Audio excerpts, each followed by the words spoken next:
What is going on, everybody, and welcome to this week's episode of the Huddle Within podcast. Thank you very much for tuning in today to another episode. It's going to be a quick and a short episode today, giving you all the latest and greatest sporting news. Get familiar with this setting for the last time because, yes, it will be the final time I will be recording in this studio for the foreseeable future. It may be possible that I'll come back, who knows, but next week, recordings will be in a new location, which is really, really exciting. Don't want to give away too much. The way it's looking at the moment, it's still going to be off the laptop recording webcam, but it's going to be a different wall to what we're normally used to.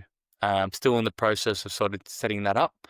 Once it's all finalized, I'm moving houses, so I'll be moving into my new place this Friday, and that will mean I'll have a brand new room that is solely dedicated to, one, working from home, and two, also recording my podcast as well. So you won't see a bed in the background and things that are just in the way. Hopefully we'll be seeing a blank wall that I'll look to be customizing, and while doing that, also having a makeup studio potentially.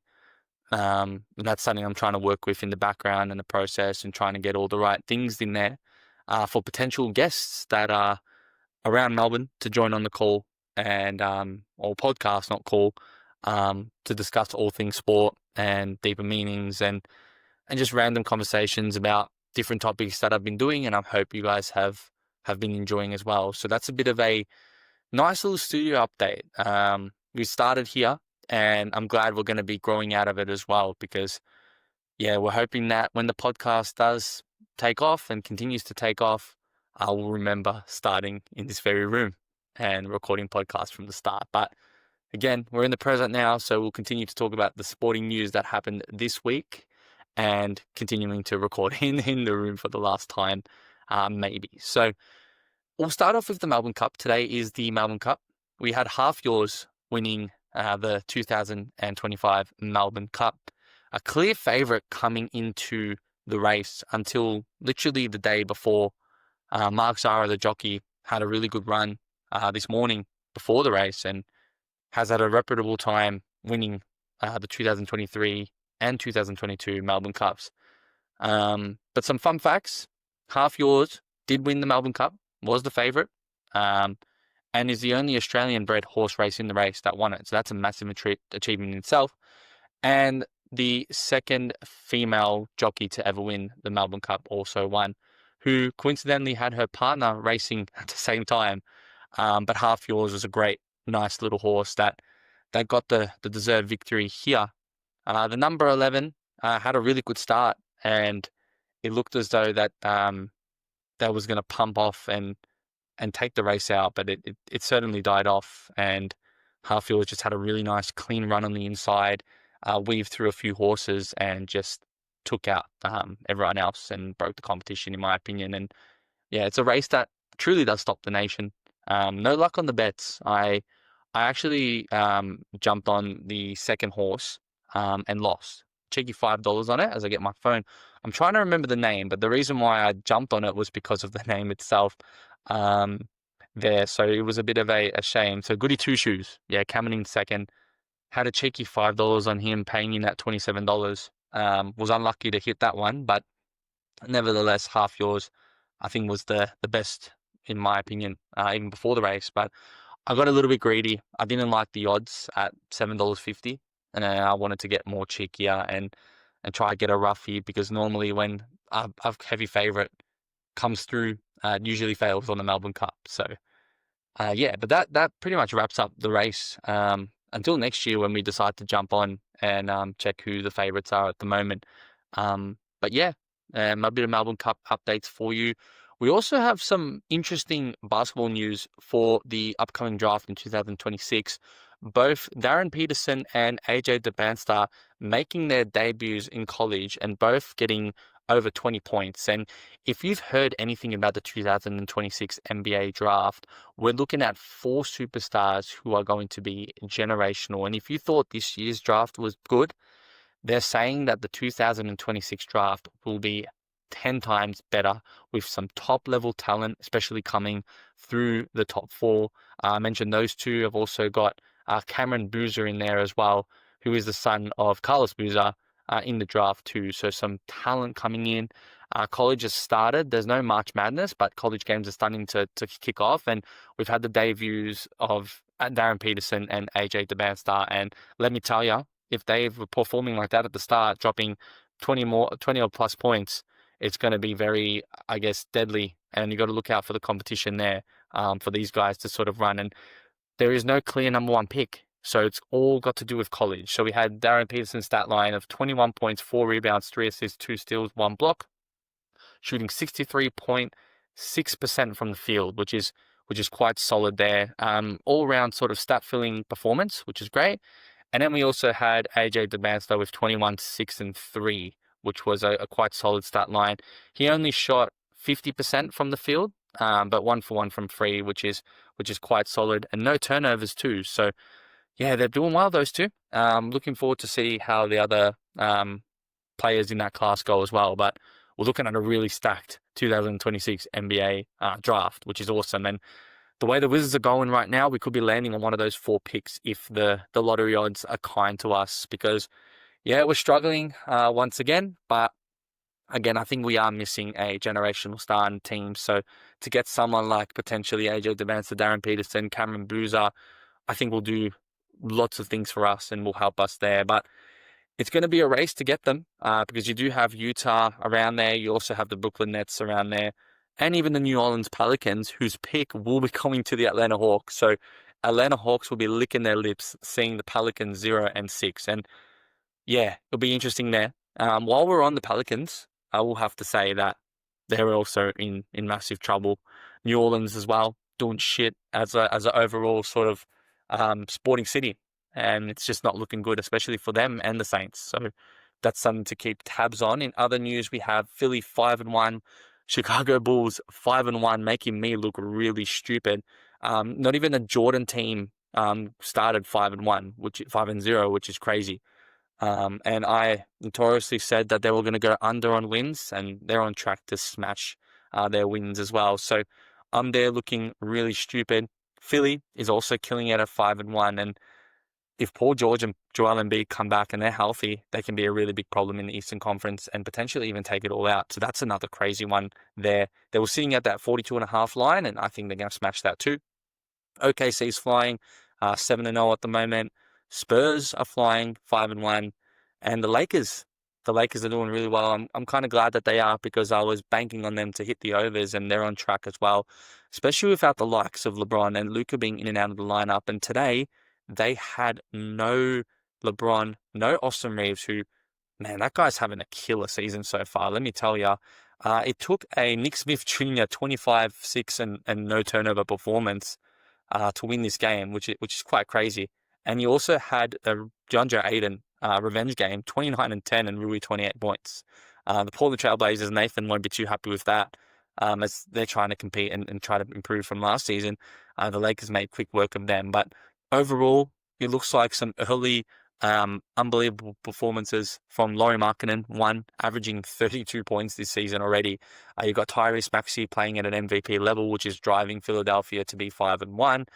You've got Giannis, who when he plays is just literally carrying this team, with a nice surprise of Ryan Rollins contributing here and there.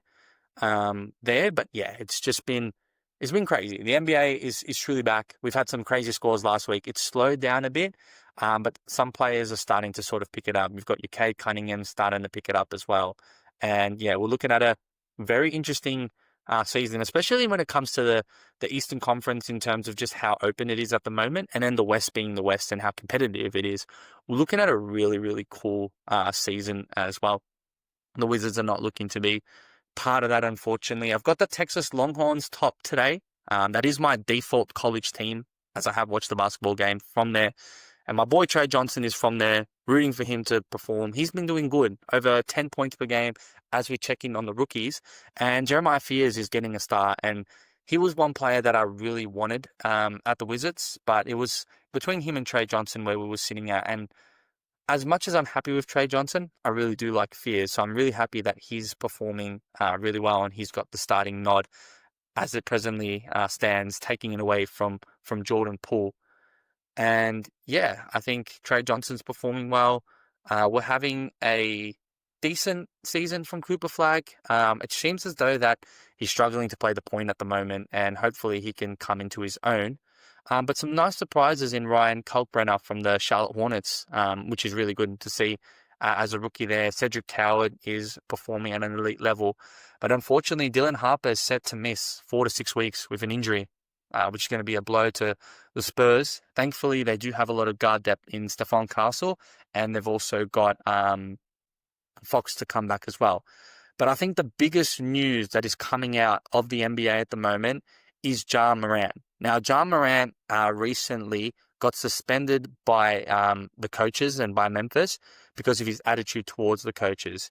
He has been tossing a fit in press conferences and saying that he's not enjoying basketball. He's lost his joy. He's walking away from the bench. And I think he's sending a real strong message that he wants to get traded out of Memphis, which, after all he's done to really call that out, is quite interesting. When this guy has his head right and he's not injured, we're talking one of the better point guards in the NBA. He's carried Memphis to a lot of high-seeded positions. And I will blame, as I've said in the past, the scapegoating of Dylan Brooks as a demise of the Memphis Grizzlies, and that's the real reason. Ja hasn't also been 100% committed, especially with the stuff that's gone off season, which we don't want to talk about, and we've already mentioned, and also his injuries too. And now that he's decided that he's lost his joy, we're looking at Ja Morant potentially being traded out of the Memphis Grizzlies very soon.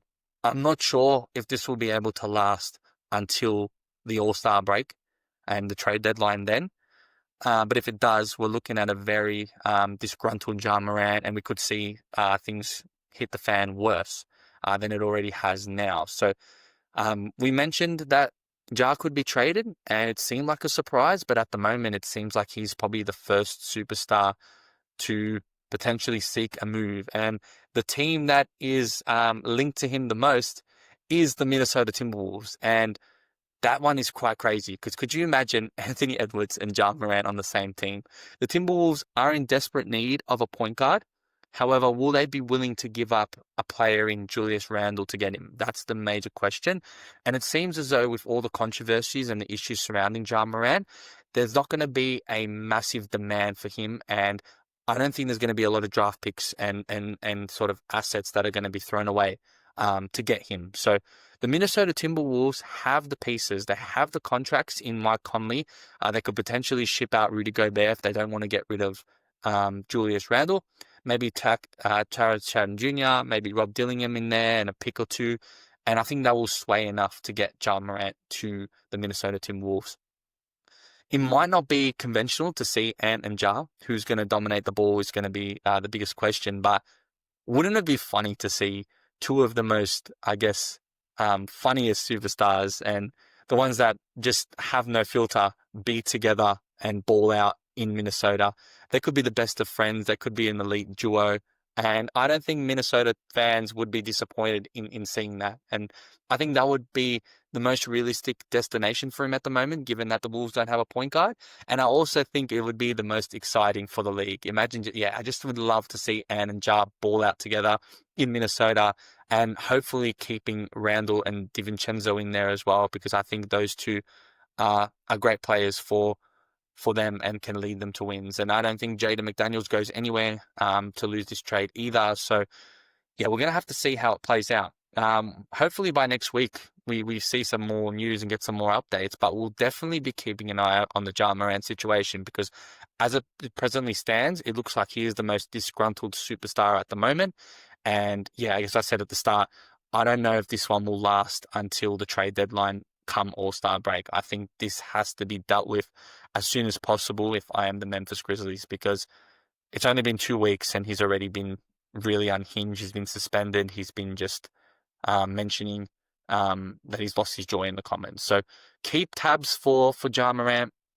the NBA is so back. It's just so great to talk about it. And it's a long season. So 82 games. There's probably about 9 games wrapped up. 9, or some have played 9, some have played 7. So plenty of basketball to go. So we're looking forward to it, of course. Just wanted to take a moment to thank you guys for tuning into another episode of the Huddle Within podcast. If you do enjoy episodes like this, or this episode specifically, be sure to leave a comment and a 5-star review wherever you do get your podcasts. It'd be also great if you could like and subscribe wherever you do get your podcasts, so we can continue to show this out to people that see sports exactly the way that you do. But without further ado, let's get straight back into it. And in the NFL news for this week, we had some pretty decent games. We had the probably the game of the night, which was the Jaguars taking on the Raiders. This one went to overtime. The Jaguars on their drive scored a touchdown, and so did the Raiders. And the Raiders had a chance to kick a field goal to tie the game, but they said screw it. They were going to go for the 2-point conversion, and unfortunately, the Raiders fell short in converting that 2-point conversion, and that gave the win to the Jacksonville Jaguars. Brock Bowers had a massive game, and he's been injured for a bit. He had a mad rookie season, and he came out and scored 3 touchdowns, bombed out 41 fantasy points, which was quite spectacular, and a great performance from him as well to try to steer the Oakland Raiders to victory.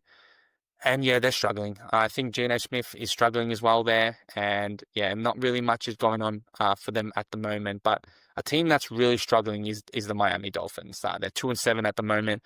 The only reason why they're not last is because they have a team called the New York Jets in their division, and they're rubbish. But a team that's actually dominating that division are the New England Patriots, who their defense has been wild.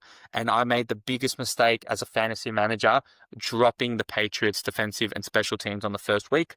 And it's really costing me, because the last 3 weeks I've picked up a new team on defense every single time, and they've failed to get me over 5 points. And it's really, really costed me my fantasy run.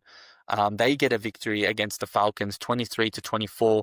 It was a really impressive Drake London game to try get the Falcons back into it, but the Patriots proved too strong in the end as well, and they're flying. The Bears smash the Bengals 47-42, and the Bengals are just going on constant shootouts, but they're falling short every single time. Their defense is a big struggle at the moment. The fact that they're getting 42 points without Joe Burrow just shows to me how good Jamar Chase is as a wide receiver, and also T. Higgins, his counterpart, who had an unbelievable catch this week as well. So yeah, I don't know what's going on with the Bengals and their defense, but it's a big struggle. The Panthers get an upset victory against the Packers, 16-13.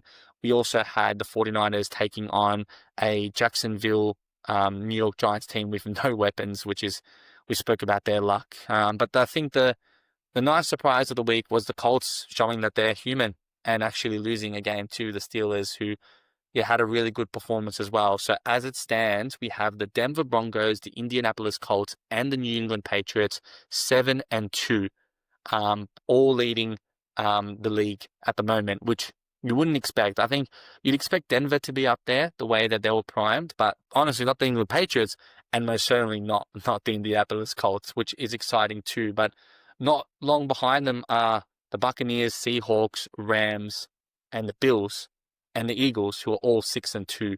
So it's really competitive right now in the NFL, especially for those top spots. We have the Kansas City Chiefs still up there, the Minnesota Vikings beating the Detroit Lions. So that division is actually very open too. So this one is going to be very interesting there. I always say that the Lions division, the NFC North, is the strongest at the moment, and all teams are 500 and above. You've got Green Bay 5-2, Detroit 5-3, Chicago 5-3, and Minnesota 4-4. So one of those teams are going to miss out there in getting a playoff spot, or 2 teams actually, theoretically. So yeah, look out for the NFC North, and yeah, look out for, I guess, the NFL as it continues to go through. We're almost at the halfway mark, so we may see a halfway check-in with the boys coming up very soon. So keep in tunes for that. And to pretty much cap it off for the week, not too much more news going on. We've got the WWE quickly, as CM Punk wins the title against Jey Uso. and that's CM Punk's first title in over 10 years. He's finally a world heavyweight champion. We have Dominic Mysterio winning the triple threat match as well against Rusev and Penta, and he continues to be the double champ. Rey Mysterio just made his return, so they look like to have another father-son feud. Everyone knows who Rey Mysterio is, literally Red Legend. His son is obviously Dominic, and they're going to probably get into a feud as well. We had Jade Cargill defeating Tiffany Stratton. So Jade Cargill is the new women's champion. She also turned heel, so interested to see how her character goes. And Cody Rhodes retains his title against Drew McIntyre, where Cody Rhodes could potentially become a heel. They're still teasing it. So he may have been the person that attacked Jacob Fatu at the moment. We don't know. But look out for Cody Rhodes there. But I think the most important WWE news at the moment is there is going to be a 16-man tournament to determine who John Cena's final opponent will be. And what John Cena teased in this reveal was that there may be superstars that are not signed to the company. So we could potentially be looking at Chris Jericho or Edge to take on John Cena in his final match. Should they compete in the tournament and should they win? The favorite right now is Gunther, who's looking to make his return shortly, and he's one of the superstars that have been listed for this. So, yeah, John Cena potentially taking on a returning superstar not signed to the company, or someone in this tournament, which starts next week on Monday Night Raw. And I'm truly excited for that, to be honest, to see who John Cena's final opponent will be. It will be December 14 for us, December 13 in America, on Saturday night's main event. The match should be on YouTube. If you don't watch it live, it should be on YouTube, or else they may have it on Netflix live. I'm not really sure how the subscription works. I watched the last Saturday night's main event that just occurred on YouTube. So if you're not a wrestling fan, everyone knows who John Cena is. You have to watch his last match. It's his last ever match as a superstar. He is going to retire. He's finished up. He's done a whole year tour. There is no chance he's ever going to come back in the ring again. So whoever he versus is going to be once in a lifetime, because he is truly the GOAT. And you must watch it. We'll keep you updated on it. The next PLE is Survivor Series War Games. So that's going to be the priority first. And then we'll be able to talk about Saturday night's main event and John Cena's last match there. But before we finish up, we will wrap up with some EPL news. Liverpool are back on track, defeating Aston Villa 2-0. They got a big test tomorrow against Real Madrid as the Champions League starts, and they're playing at home. They've also got Manchester City next week away from home. So 2 crucial games. And if they beat Real Madrid and if they can get a result against City, I'm sure that Liverpool fans will feel a lot more confident in their season and potentially be competing, because they're still, despite all this drama and all the struggles, they are third on the table, which is quite amazing considering that they were the team that was out of form there. But the team that's in top form is Arsenal, sitting 6 points above the league on 25 points, getting another victory. And once again, Gabriel getting another assist inside the box from a set piece. That man can't be stopped right now from the offensive side in corners. So Arsenal are firing out the gates and looking to be an early Premier League contender. But if you know the Arsenal of old, they're notoriously ones to choke. And they have a very tough test against a Sunderland team that is still in top form, in the top 4 as well, playing away from home as well. And they just had a 1-1 draw against Everton, but they are going to be flying with confidence too. There. So I think Sunderland will give them a massive challenge, and I think we'll be looking out for potentially an upset here and someone to finally take some points off Arsenal, since Liverpool have got as well. We have PSG and Bayern Munich tomorrow in Champions League as well. Just something to bring up, because I think that will also be a very exciting match. Manchester United 2-2 against Nottingham Forest. We had a lapse of concentration. I did watch the game, and a lapse of concentration just after just at the start of the second half, costed us the opportunity to get our 4th win in a row and potentially have the Man United fan cut his hair. Looks like it's not going to happen. So, yeah, we had a mad goal from Ahmad. That was an unbelievable strike, a right-footed volley from outside the box. Very impressive. And Casemiro scoring a goal, which was very controversial because it probably wasn't meant to be a corner. But nevertheless, we will take those all day of the week. But we're going to be taking on Tottenham Tottenham just came off a loss to Chelsea. They're going to look to rectify that next week. So that's going to be a fun game at the moment. And hopefully we can get the result there, because I think it will be a big statement victory, and it'll be a big revenge from the time that they beat us in the Europa League as well. And I guess from player performance stand-wise, Haaland is just killing it. He's breaking all sorts of records, scoring consecutive goals at home. We have, I think, at the moment, Caicedo as an early contender for the best player in the Premier League this season, the way he's been going as well. And yeah, he's been smashing it, to be honest. And West Ham get their first win against Newcastle, a team that's probably guaranteed to relegate after their performance is the Wolves.